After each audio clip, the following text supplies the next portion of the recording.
Good morning mga idol. So time check 8:36. So take off na kami ngayon dito sa event place dito sa San Juanico Bridge kasi dito yung meet up ng event.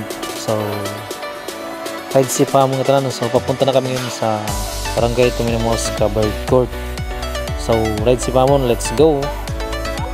Shoutout nga pala sa mga tropa natin na kilala natin dito. Shoutout kay Freeze Iman, president ng Rosie Motor Riders League Philippines. Sila yung host ngayon dito sa event na to sa Charity Ride.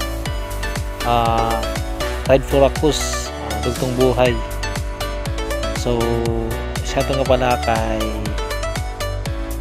Pangs TV at saka kay Paparos Moto Vlog at kay Sparkle Jazz Moto, shoutout, at saka kay Mac Abs Photography, shoutout, at saka kay Lakpat Sirong Waray Vlog, at sa lahat ng mga riders clubs, shoutout tayo yung atanan. At siyempre kay Matik Pitik, shoutout tayo mo idol. At siyempre don't forget me, I am Dilo Vibes. So pasupport na lang tanan na aton mga trupa. So ride safe. Siyempre shoutout din sa Team Jark, Yabong Adventure Riders Club. Kahit 5 lang kami, natuloy pa rin kami.